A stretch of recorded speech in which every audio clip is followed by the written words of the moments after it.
할렐루야. 오늘은 예수 그리스도께 의탁된 그리스도인의 재정, 그 재정 돌파 이야기를 하려고 합니다. 요즘 제가 강의를 많이 요청받는 것 중에 하나가 재정 돌파예요. 코로나 이후로 교회도 그렇고 개인의 재정들도 어렵기 때문에 이 하나님 안에서 이 재정 돌파가 상당히 필요하시다라고 해서 제가 요즘 많이 나가고 있는 강의 중에 하나가 재정 돌파인데, 이제 저희 교회도 이제 작은 교회이기 때문에 재정적으로 코로나 이후로 어려웠는데 이 재정 돌파를 해가지고 기도를 해서 재정 돌파가 됐고, 또 최근에는 이제 1000배의 축복을 경험하게 됐습니다. 그래서 그런 것 때문에 계속해서 이제 재정에 대한 요청을 많이 받고 있는데, 이제 그리스도인의 재정에 대한 이야기를 해보려고 합니다.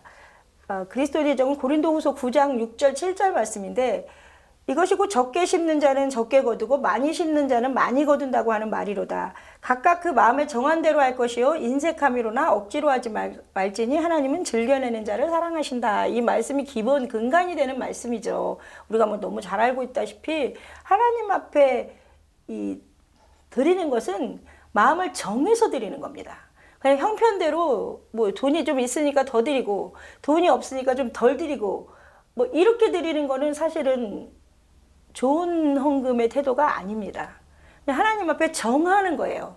그래서 이번에 1000배의 축복을 받은 심재혁 청년의 고백을 들어보니까 자기 형편과 상관없이 마이너스일 경우에도 그냥 기계적으로 심었다라고 이렇게 고백을 하더라고요. 그래서 그 말에 많은 분들이 공감을 하고 거기에 감동을 받는 거를 제가 보았거든요. 간증을 들으면서. 그런데 마음에 정한 대로 심는 거예요.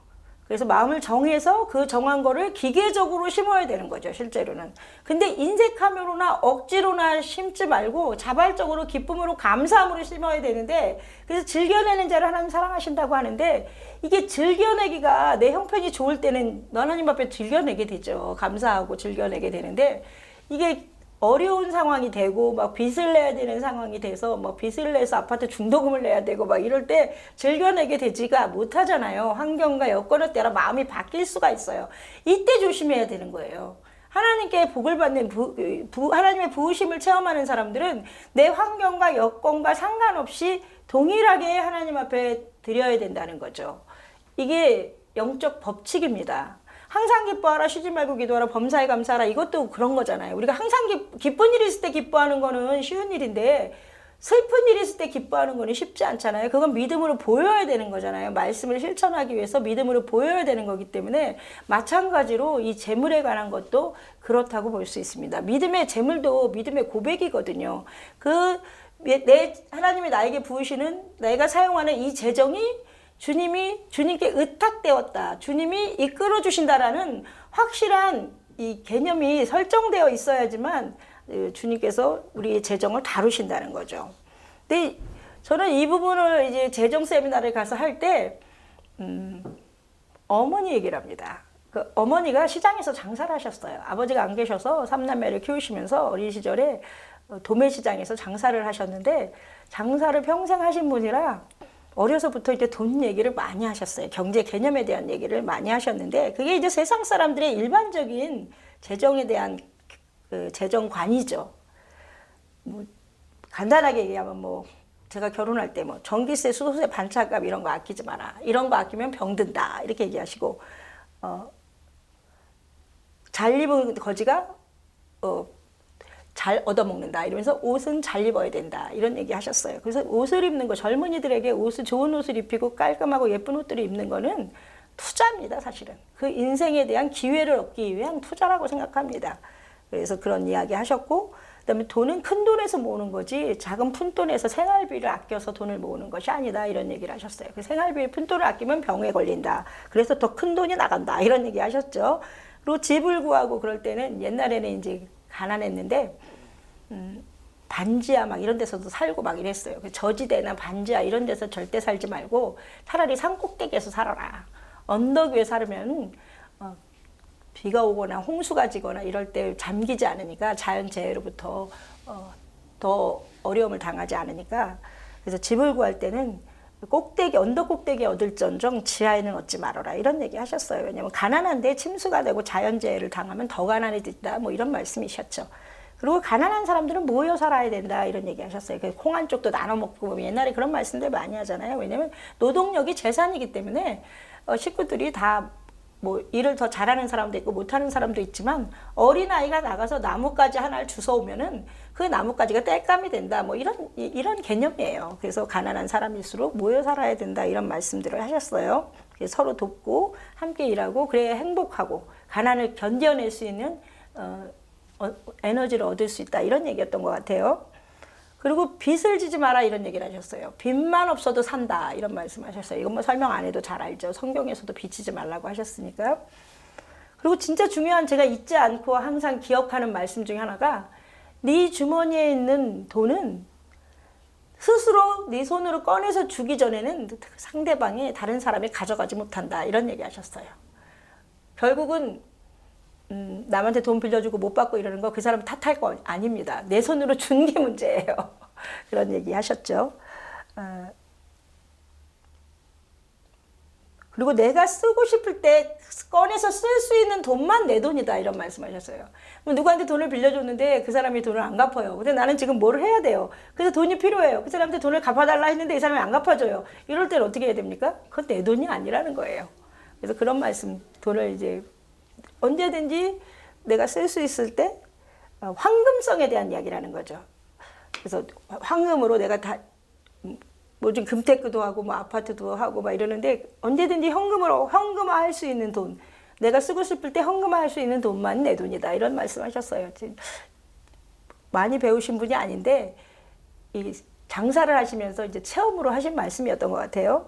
그리고 최고로 좋은 저한테 최고의 좋은 말씀을 하나 하셨는데 그게 뭐였냐면 7번째 남의 돈을 내 돈처럼 쓸 수 있는 것이 최고의 능력이다 이렇게 말씀하셨어요. 근데 그 무슨 얘기냐면 사업하시는 분이니까 대출을 신용이 좋아야 된다는 거예요. 그래서 대출을 받아서 사업은 집 팔고 논 팔아서 사업하면 망한대요. 그래서 반드시 대출을 받아서 남의 돈으로 사업을 하는 거다 이런 말씀을 하셨어요. 굉장히 수준 높은 이야기인데 빚도 재산이다. 신용을 관리를 잘해야 된다. 뭐 이런 말씀이죠. 빚을 지지 말라는 말씀과 또 빚을 잘 하라 이런 말씀이 이제 좀 지혜가 필요한 말씀이죠. 이게 세상적인 사람들의 이 경제관념이에요. 제가 어릴 때 저희 어머님이 이런 얘기를 늘 많이 하셨어요. 장사하시니까. 근데 성경에서 하나님은 뭐라고 말씀하시는지 세상과 하나님의 방법은 달라요. 그래서 성경적 조언은 어떤 것인지 이제 오늘 말해보려고 합니다.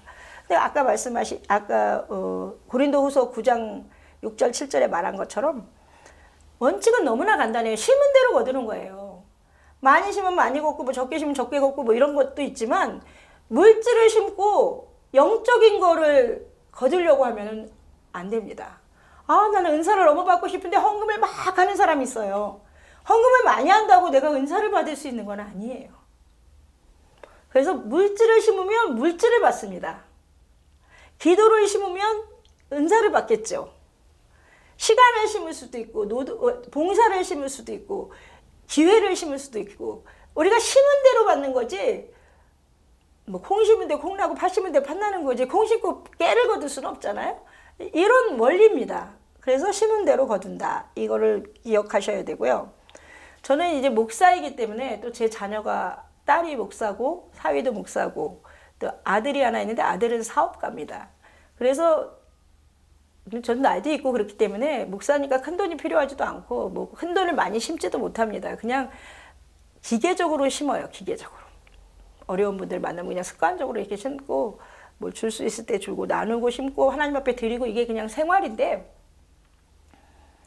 하나님이 저한테 갚아주실 때 정리야 너가 뭘 받고 싶으냐 이런 음성을 들을 때도 있는데 저는 받고 싶은 게 별로 없습니다. 그래가지고 하나님 저한테 뭘 주시고 싶으면 제 자녀들에게 주세요. 물질을 주고 싶으시면 제 아들이 사업하니까 아들에게 주시고 또 사역으로 기회를 주시고 싶거나 사역을 주시고 싶으면 제 딸이 사역자고 사위도 사역자니까 그 아이들에게 주세요. 저는 그냥 특별히 뭘 받고 싶은 건 없습니다. 저는 그냥 성령 충만함을 받고 싶습니다. 이제 이런 정도로 이렇게 기도를 해요. 그래서 뭘 그렇게 많이 구하고 이러는 게 익숙하지 않습니다. 그런데 하나님께서 저에게 많은 걸 주셨어요. 물질도 주시고 기회도 주시고 사역도 주시고 그래서 자녀들이 키우면서 자녀들의 인생길에서 항상 교회의 문이 열리는 것을 체험할 수 있었습니다. 그래서 자녀를 키우시는 분들은 기회를 많이 심으시면 기회의 문이 열립니다. 하나님 앞에 이게 드리는 게 하나님 앞에 드려야지만 받잖아요. 이 드리는 게 굉장히 중요해요. 우리는 이제 하나님 앞에 드리는 거, 또 이웃과 나누는 거, 또 가족과 누리는 거, 이 세 가지가 드림과 나눔과 누림이 밸런스가 맞아야 됩니다. 뭐 심하게 막 힘든 분들은 자식한테 옷도 안 살피고 뭐 자식들 고생시키면서 하나님 앞에 막 헌금만 하는 분도 있었고요. 그래서 되게 걱정되더라고요. 그래서 오히려 그 자녀들을 제가 막 옷을 살피고 뭐 신발을 살피고 막 이런 적도 있었고요. 목회를 하면서. 또 어떤 분들은 자기는 다 쓰면서 하나님 앞에는 아주 인색해가지고 그런 분들도 있었고요. 이게 밸런스가 안 맞는 거예요. 그래서 하나님 앞에 드림, 이웃과 나눔, 또 가족과의 누림, 이게 밸런스가 맞아야 됩니다. 그리고 하나님은 깨끗한 돈만 받으십니다. 이건 명심하셔야 돼요. 특히 이제 제가 목사이고 교회이다 보니까 이 부분은 좀 신경을 많이 쓰고 있는 부분입니다. 신명기 23장 18절 말씀에 창기가 번 돈과 개 같은 자의 소득은 어떤 서원하는 일이로든지 내 하나님 여호와의 전에 가져오지 말라. 이들은 내 하나님 여호와께 가증한 것이다 라고 이렇게 말씀하셨어요. 이게 되게 충격적인 말씀이잖아요. 이 무슨 이런 심한 말을 할 수가 있습니까? 우리 성경에 이렇게 심한 욕을 하다니 이렇게 생각할 수 있어요. 창기가 번 돈과 개 같은 자의 소득. 이거 제가 이렇게 말하면 충격적인 이야기죠. 근데 하나님께서는 성실하게 일해서 깨끗한 돈으로 쓰신다는 거예요. 하나님의 사람들을. 또 사업을 하는 분들은 뭐 중간에 막 여러 가지 이런 복잡한 세계가 있습니다. 그래서 깨끗하지 않은 돈들도 검은 돈들도 유입될 수가 있고 뭐 아무튼 안 좋은 방법으로 뭐 돈 세탁하는 돈, 그러니까 드러나지 않은 음지의 돈들을 만나는 경우들도 많이 있습니다. 근데 그런 돈으로 자녀를 키우면 안 돼요. 도둑질한 돈으로 자녀를 키우면 도둑놈 됩니다. 사기친 돈으로 자녀를 키우면 내 자녀가 사기꾼 돼요.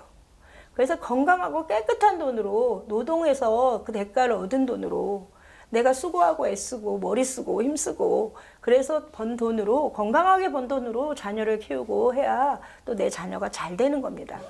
그래서 하나님은 깨끗한 돈만 받으신다. 이걸 기억하셔야 되고요. 그 다음에 이제 복을 받지 못하는 것이 우리가 하나님은 우리에게 복 주시기를 원하시고 뭐 재정 풍요함을 누리기를 원하세요. 양으로 생명을 얻고 풍성함을 누리게 하려 하십니다. 이기 때문에 우리가 풍성하게 살기를 원하시는데 그거를 살기를 원하지 않는 존재가 있죠. 우리가 알고 있는 이 악한 영들이 우리가 복 받는 걸 못 받게 차단하는 게 있는 거예요. 그래서 하나님은 복 주신다고 하고 천배나 복을 주신다고 하고 계속 말씀을 하시는데 왜 나의 삶에서 아무것도 일어나지 않지? 나는 왜 이렇게 가난하고 복을 하나도 못 받고 있을까? 이런 생각, 뭐 물질적인 복을 말하는 겁니다. 여기에서는 영적인 복을 이야기하는 게 아니에요. 재정 이야기이기 때문에 물질의 복을 이야기하는 겁니다. 물질의 복도 받아야 되니까 왜 안 될까? 이런 경우 많죠. 저도 옛날에 그렇게 많이 생각했습니다. 그거는 가난의 영이 있는 거예요. 이 질병의 영이 있고 가난의 영과 질병의 영은 좀 같이 다니는데 항상 병원비가 많이 들어가서 줄줄 돈이 새고 또 뭔가 하려고 새롭게 하려고 그러면 뭐가 잘 안 되고 이게 가난의 영이 있는 거예요. 그래서 이 가난의 영을 대적하고 가난의 영을 물리치면 이제 부요함이 오는데 예수님의 부요함을 가져오는 것인데 또 가난의 영의 특징이 뭐냐면 가난의 영을 갖고 있는 집안의 특징이 뭐냐면 부담감이 있어요. 돈이 많은 거에 대한 부담감. 그 다음에 내 통장에 돈이 있는 꼴을 못 봐요. 돈만 있으면 다 빨리 누굴 주던가 쓰던가 이렇게 해야지 돈을 갖고 있는 거를 힘들어해요. 이런 부분들이 있습니다. 그리고 사랑의 비대에는 어떤 빚도 지지 마라. 그 다음에 지출에 예수님의 보혈을 뿌려라. 이런 제가 그런 이야기예요. 되게 중요한 얘기입니다. 왜냐하면 지출이 욕구잖아요. 사고 싶은 과소비, 허영, 사치의 욕구기 때문에 그 지출에 예수의 피를 뿌리면 지출을 효율적으로 하게 되죠. 꼭 해야 될 것에 지출을 하게 되는 겁니다. 그래서 항상 저는 이제 지출에 대한 욕구에 예수님의 보혈을 뿌려라 이런 이야기를 하고, 그리고 이 통장, 재정, 수입을, 통로를 더 열어. 월급쟁이가 월급만 갖고 생활하는 거는 발전이 없거든요. 그러니까 어떤 다른 수입의 통로가 계속해서 열려야 되는 거예요. 그래서 수입의 통로를 열어라.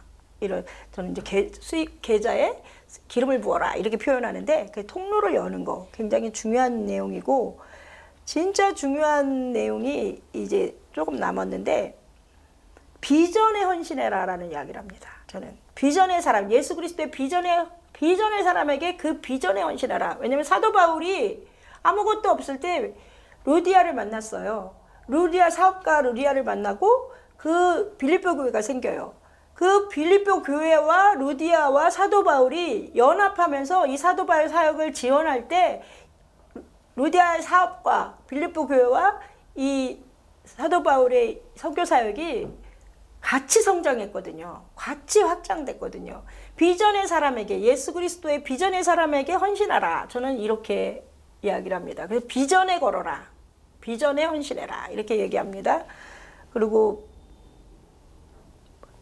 나의 재정이 온전히 하나님께 의탁되고 하나님이 나의 재정을 통치하신다라고 믿고, 하나님 이 돈을 써야 됩니까? 이거를 얼마를 써야 됩니까? 이런 거 다 물어봐야 돼요. 하나님한테 이 사람한테 돈을 줘야 되고, 하나님 이걸 줘야 됩니까? 주면 얼마를 줘야 됩니까? 이렇게 해서 응답받고 수익과 지출을 해나가야지만 하나님의 영광으로 가는 많은 좋은 일들이 일어납니다. 내 의지대로 저 사람 너무 불쌍해 보이니까 돈을 뭐 많이 주고 싶다 해서 많이 주고, 내 생각대로 하면은 항상 실패를 경험하게 됩니다. 관계가 오히려 돈 때문에 깨지는 경우가 많습니다. 그러니까 주는 것도 잘 줘야 되고 기도하면서 줘야 되는 거예요. 그래서 물질은 힘이 아닙니다. 그냥 물질은 하나님이 사용하시는 도구일 뿐이에요. 그래서 또 큰 물질을 받는 방법은 조금 다른데, 이제 그거는 이제 주님이 이 판을 움직일 때, 이 코로나라든가 IMF라든가 이런 어떤 판을 움직일 때 또 돈을 잃는 사람도 있고 돈을 버는 사람도 있고 이런 거죠. 이렇게 큰 돈은 그럴 때 버는 거고, 주님이 판을 움직일 때 그거를 캐치하는 사람들이 받는 겁니다. 그래서 또 할 얘기는 많이 있지만 오늘은 이제 짧게 해야 되기 때문에, 하나님께서 우리가 물질을 통해서 하나님의 일을 사용하시는 물질은 도구이다. 그리고 물질은 양날 가진 칼과 같아서 조절하지 못하면 내가 다칠 수도 있다. 그리고 사단이 물질을 사용할 수도 있고 하나님이 물질을 사용할 수도 있다. 결국 내가 이 재정을 누구에게 의탁하느냐. 온전히 하나님께 의탁할 때 하나님께서 통치하시고, 또 이걸 내 생각대로 막 임의대로 쓰면 사단이 영광을 받고, 이렇게 되는 거죠. 기도하겠습니다. 하나님, 우리의 재정을 예수 그리스도께 의탁합니다. 예수 그리스도께 영광과 존귀와 권능이 있습니다. 모든 영광을 받아주세요. 감사합니다. 샬롬.